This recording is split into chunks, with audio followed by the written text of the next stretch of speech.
ஒரே மாதத்தில் ஆண்களின் உயிரணுக்களை பெருகச் செய்யக்கூடிய 5 விதைகள் பற்றி தான் பார்க்க போகிறோம். இந்த 5 விதைகளையும் நம்ம தாராளமாக உணவுலையும் அல்லது தனித்தனியாகவும் நம்ம எடுத்துக்கொண்டு வரலாம். உயிரணுக்கள் உற்பத்தி அப்படிங்கிறது ஒரு ஆணுக்கு இனப்பெருக்கத்திற்கு மிக மிக முக்கியமான ஒரு விஷயம். எனவே இந்த உயிரணுக்கள் உற்பத்தி அப்படிங்கிறது எவ்வளோ நார்மலாக இருக்கணும், இதனுடைய நீந்தும் தன்மை எவ்வளோ இருக்கணும், இதனுடைய ஸ்ட்ரக்சரலி நார்மல் ஃபார்ம்ஸ் எவ்வளோ இருக்கணும் அப்படிங்கிறத பற்றியும் நீங்கள் தெரிஞ்சுக்க போகிறீங்க. என்ன டெஸ்ட் எடுக்கலாம் அப்படிங்கிறத பற்றி நம்ம தெரிஞ்சுக்க போகிறோம். எனவே இந்த வீடியோ ஆண்கள் உயிரணுக்கள் உற்பத்தி பெருக்குவதற்காக முயற்சி பண்ணிட்டு இருக்கிறவங்களுக்கு ஒரு முக்கியமாக உதவக்கூடிய ஒரு வீடியோ. முழு வீடியோ பாருங்கள். வாங்க பதிவுக்குள்ளே போகலாம்.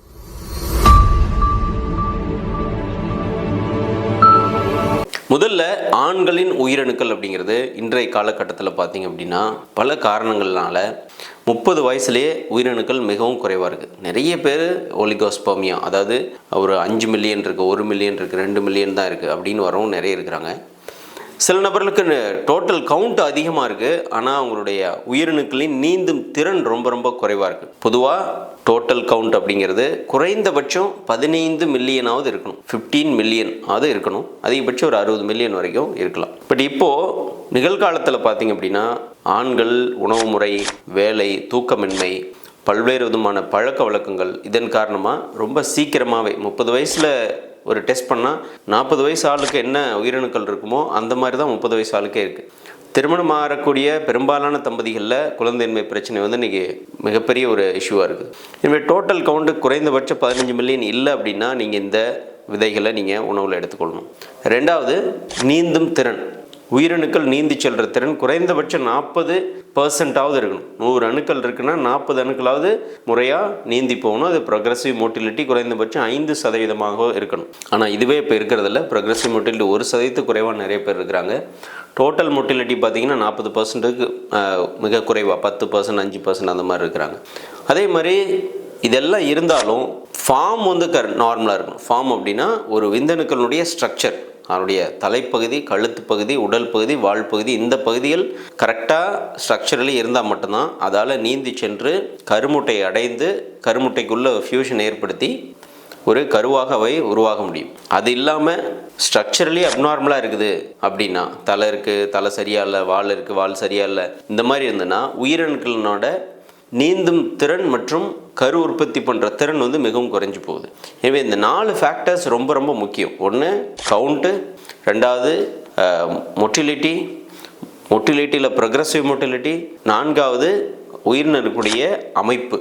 இது 4மே ரொம்ப ரொம்ப முக்கியமான ஒன்றாக இருக்குது ஒரு ஆண் ஒரு குழந்தை உற்பத்தி பண்ணுவதற்கு. எனவே இதில் கம்மியாக இருக்குது அப்படின்றவங்க தான் இன்றைக்கி பெரும்பாலும் ஆண்கள் வந்து வராங்க. ஸோ நீங்கள் ஃபாலோ பண்ணக்கூடிய ஒரு 5 விதைகள் என்ன அப்படிங்கிறத நோட் பண்ணி வச்சுக்கோங்க, சொல்கிறேன். ஃபர்ஸ்ட் ஒன், பம்ப்கின் சீட்ஸ், பூசணி விதை. இந்த பூசணி விதையில் அதிகப்படியான ஜிங்க் மற்றும் ஒமேகா 3 ஃபேட்டி ஆசிட்ஸ் இருக்கிறதுனால, இது மட்டும் இல்லாமல் இன்னும் ஒரு சில மைக்ரோ நியூட்ரியன்ஸ், டெஸ்டோஸ்டிரான் லெவல், ஆண்களுக்கான ஆண்மை ஹார்மோன் அப்படின்னு சொல்கிற டெஸ்டோஸ்டிரான் உற்பத்திக்கு உதவி செய்யக்கூடியது.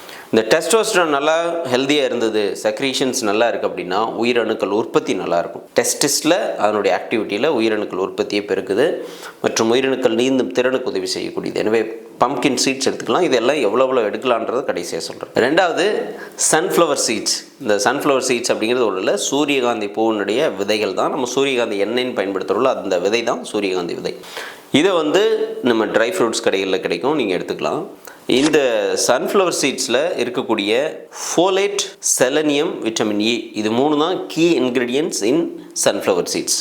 இந்த ஃபோலேட், செலனியம், விட்டமின் இ இது 3ம் உயிரினங்களுடைய நீந்தும் திறனுக்கு உதவி செய்யக்கூடிய எனர்ஜிஸ். நம்ம இயங்கணும், நம்ம வேலை செய்யணும், வேகமாக ஓடணும்னா நமக்கு எப்படி ஒரு சில சத்துக்கள் தேவைப்படுதோ அதே மாதிரி உயிரணுக்கள் வேகமாக ஓடணும் அப்படின்னா அந்த ஃபோலேட், செலனியம், விட்டமின் இ ரொம்ப ரொம்ப இம்பார்ட்டன்ட். குறிப்பாக விட்டமின் இ விந்தணுக்களுடைய வெளிப்புற சுவருக்கு ஆற்றலை கொடுக்கக்கூடிய அந்த ஃபார்மேஷனுக்கு ஹெல்ப் பண்ணக்கூடியது. நமக்கே ஒரு ஸ்கின்ல ஒரு கண்டிஷன்ஸ் இருக்குது, ஸ்கின்ல ஏதாவது இஷ்யூஸ் இருக்குது அப்படின்னா விட்டமின் இ டாக்டர் ப்ரிஸ்கிரைப் பண்ணுவாங்க. நம்மளுடைய வெளிப்புற பகுதிக்கு எப்படி விட்டமின் இ ஃபார்ம் பண்ணுறதுக்கு ஹெல்ப் பண்ணுதோ அதே மாதிரி உயிரணுக்களுடைய வெளிப்பகுதி ஃபார்மேஷனுக்கு விட்டமின் இ ஹெல்ப் பண்ணுது. எனவே மொட்டிலிட்டி இம்ப்ரூவ் பண்ணணும்னு நினைக்கிறவங்க கண்டிப்பாக நீங்கள் இந்த சன்ஃப்ளவர் சீட்ஸ் வந்து எடுத்துகிட்டு வரலாம். 3வது சீட்ஸ் எல்லாருக்கும் தெரிஞ்சது தான் ஃப்ளாக்ஸ் சீட்ஸ். இந்த ஃப்ளாக்ஸ் சீட்ஸ் எல்லா எல்லாருமே இந்த ஸ்மூதிலாம் செய்கிறவங்க ஃப்ளாக்ஸ் சீட்ஸ் ஊற வச்சு எடுத்துக்கிறத நம்ம பார்ப்போம். அதுக்கு பரிச்சயம் இல்லாத நபர்கள் ஃப்ளாக்ஸ் சீட்ஸ் வந்து ட்ரை ஃப்ரூட்ஸ் கடையில் கிடைக்கும், நீங்கள் எடுத்துக்கலாம். ட்ரை ஃப்ரூட்ஸ் மற்றும் சித்த மருந்து கடையில் கூட ஃப்ளாக்ஸ் சீட்ஸ்க்கு விற்கிறாங்க. இந்த ஃப்ளாக்ஸ் சீட்ஸ் வந்து ALA அப்படிங்கிற ஒமேகா 3 ஃபேட்டி ஆசிட்ஸ் இருக்கிறதுனால இதுவும் உங்களுடைய உயிரினங்களுடைய உற்பத்தி மற்றும் நகரும் திறனுக்கு உதவி செய்யக்கூடியது. இதை ஒரு அரை டீஸ்பூன் அளவுக்கு எடுத்துகிட்டு வரலாம். 4வது சியா சீட்ஸ். சியா சீட்ஸ் நீங்கள் ஜூஸ் எடுத்துக்கிறீங்க, ஸ்மூதிஸ் எடுத்துக்கிறீங்க, இல்லை வந்து ஏதாவது ஃப்ரூட் சாலட் சாப்பிட்றீங்க, இதிலெல்லாம் சியா சீட்ஸை மிக்ஸ் பண்ண முடியும். இதெல்லாம் ஒரு பேலன்ஸ்டு டயட்லேயே நீங்கள் ரெகுலராகவே நீங்கள் பயன்படுத்த முடியும். சியா சீட்ஸும் ஆண்கள் அவங்களுடைய உடலுறவு திறனை கூட மேம்படுத்தக்கூடியது, விருப்பத்தன்மைக்கும் உதவி செய்யக்கூடியது. எனவே இதை ஒரு அரை டீஸ்பூன் அளவிற்கு உணவில் சேர்த்துக்கொள்ளலாம். 5வது நீங்கள் அதிகம் கேள்விப்படாது பயன்படுத்தாது என்ன அப்படின்னா செசமி சீட்ஸ் அப்படிங்கிற எள்ளு, கருப்பு எள்ளு. இந்த கருப்பு எள்ளு நீங்கள் யோசிச்சு பாருங்கள், நீங்கள் கடைசியாக எப்போ எள்ளு சாப்பிட்டீங்கன்னு யோசிச்சு பார்த்தீங்கன்னா நீங்கள் சாப்பிட்ருக்கவே மாட்டீங்க. ஒரு வருஷத்தில் நான் எப்போ எள்ளு சாப்பிட்டேன் அப்படின்னு நீங்கள் எந்த ஒரு நபர் யோசித்து பார்த்தாலும் பயன்படுத்தியிருக்கவே மாட்டோம். ஆனால் எள்ளு ஹை ஆன்டி ஆக்சிடென்ட்ஸ் எள்ளில் இருக்குது. இந்த ஆன்டி ஆக்சிடென்ட்ஸு நம்மளுடைய உயிரணுக்கள் உற்பத்தி ஹெல்ப் பண்ணக்கூடியது. High and good source of energy for sperm production. இந்த விந்து உற்பத்தி ஆகணும்னா அதுக்கு ஒரு எனர்ஜி வேணும். அந்த எனர்ஜியை வந்து இந்த எள்ளு விதையிலேருந்து நம்ம எடுத்துக்க முடியும். எனவே இந்த 5 விதைகளும் அரை டீஸ்பூன் அளவிற்கு என்னென்ன சொன்னேன், ஃபஸ்ட்டு வந்து பூசணி விதை, சூரியகாந்தி விதை, flax seeds, chia seeds and finally எள்ளு. இது எல்லாத்தையும் சம அளவு எடுத்து இரவு நேரத்தில் ஊற வச்சு காலையில் அப்படியே மென்று சாப்பிட்லாம், அல்லது சும்மா மிக்சியில் ஒரு 2 பல்ஸ் கொடுத்து 1-2 அடிச்சுட்டு ஒரு அரை கப் அளவிற்கு பால் சேர்த்து எடுத்துக்கொண்டு வரலாம். 1 மாதம் தொடர்ச்சியாக காலை நேரத்தில், காலையில் என்னால் எடுக்க முடியல, நீங்கள் எப்போ வேணால் எடுக்கலாம். பட் பெஸ்ட் இன்டேக் பார்த்திங்கன்னா எம்டி ஸ்டமக்கில் எடுத்துகிட்டு வரலாம். எடுத்துக்கொள்ளும் பொழுது உயிரினர்களுடைய உற்பத்தி, நீந்தும் திறன் மற்றும் அதனுடைய ஸ்ட்ரக்சருக்கு ஒரு அருமையான ஒரு எனர்ஜி சோர்ஸ் இந்த 5 விதைகளும். உயிரணுக்கள் கம்மியாக இருக்குன்றவங்க கட்டாயமாக இதை ஃபாலோ பண்ணுங்கள். இன்ஃபர்டிலிட்டி இருக்கிறவங்க கண்டிப்பாக இதை ஃபாலோ பண்ணுங்கள். இதனால் உங்களுடைய ஒரு டிஃப்ரெண்ட்டான எனர்ஜி உங்களுக்கு உடம்புக்குள்ளே ஜென்ரேட் ஆகிறத உங்களால் ஃபீல் பண்ண முடியும்.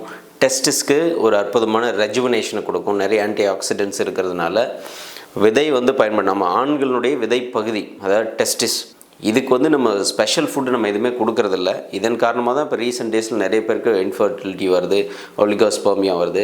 ஆனால் முன்னாடி காலத்திலலாம் பார்த்திங்கன்னா விதைகள் வந்து பெரும்பாலும் உணவில் பயன்படுத்தி, இந்த எள்ளுலாம் பார்த்திங்கன்னா ரெகுலர் அவ்வப்போது உணவில், குறிப்பாக திருமணம் ஆனவர்களுக்கு எள்ளு, உளுந்து இவையெல்லாம் அதிகமாக உணவில் உட்கொண்டுட்டு வந்தாங்க. இப்போ வந்து அந்த பழக்கமே இல்லை அப்படிங்கிறதுனால தான் ஃபர்டிலிட்டி இஷ்யூஸ் வருது. ஸோ இதெல்லாம் உணவில் எடுத்துக்கொள்ளுங்கள். அதே மாதிரி என்ன டெஸ்ட் பண்ணோம் அப்படின்னா, நீங்கள் திருமணமாகி 1 இயர் ஆகுது, உங்களுக்கு குழந்தை உற்பத்தி ஆகலை அப்படின்னா டாக்டர்கிட்ட போய் பார்த்து செமன் அனாலிசிஸ், அதாவது விந்தணு பரிசோதனை பண்ணிக்கணும். இந்த விந்தணு பரிசோதனைங்கிறது பெரிய காஸ்ட்டு செலவாகக்கூடியதுன்னு நினைக்கிறீங்க, அப்படி கிடையாது. அதிகபட்சம் ஒரு 500 to 600 கூட வராது. இந்த விந்தணு பரிசோதனை நீங்கள் போய் லேபில் பண்ணீங்க அப்படின்னா நீங்களாகவே செல்ஃபாக எடுக்கலாம், அல்லது உங்கள் டாக்டரை சந்தித்து டாக்டரோட அறிவுறுத்தலையும் நீங்கள் பண்ண முடியும். இந்த விந்தணு பரிசோதனை பண்ணுறதன் மூலமாக தான் உங்களுக்கு தெரிய வரும் டோட்டலாக ஸ்பெர்ம் கவுண்ட். இப்போ நான் சொன்னால எத்தனை மில்லியன் இருக்கணும்னு, இதெல்லாம் எவ்வளோ இருக்குது, மொட்டிலிட்டி எவ்வளோ இருக்குது, அதனோட நார்மல் ஃபார்ம்ஸ் இருக்கா இல்லை, இது எல்லாத்தையுமே ஒரு 500 ரூபாய் செலவுலேயே நீங்கள் அனலைஸ் பண்ணி பார்த்துக்க முடியும். அதுக்கு தகுந்த மாதிரி நீங்கள் இந்த மாதிரி ஃபுட்ஸ்லாம் எடுத்துக்கிறது ஏதுவாக இருக்கும். ஸோ ஃபாலோ பண்ணுங்கள். கண்டிப்பாக இனப்பெருக்கம் அப்படிங்கிறது சேலஞ்சிங்கான ஒன்றும் இல்லை. ப்ராப்பராக இதெல்லாம் நம்ம செஞ்சுட்டு வந்தோம்னா, ஏற்கனவே இனப்பெருக்கம் தொடர்பாக, ஆண்களின் ஆண்மை திறன் தொடர்பாக எண்ணற்ற வீடியோக்கள் போட்டிருக்கிறோம். அந்த வீடியோ லிங்க்லாம் டிஸ்கிரிப்ஷனில் கொடுக்குறேன். அதேமாதிரி டாக்டர் SJ ஃபேமிலி ஹெல்த் அப்படிங்கிற தனி சேனல் ஒன்று இருக்குது. அதுலேயும் ஆண்கள் தொடர்பான, தாம்பத்தியம் தொடர்பான நிறைய பதிவுகள் இருக்குது. உள்ளே போய் பாருங்கள், யூஸ்ஃபுல்லாக இருக்கும். அடுத்த வீடியோவில் சந்திக்கலாம். நன்றி, வணக்கம்.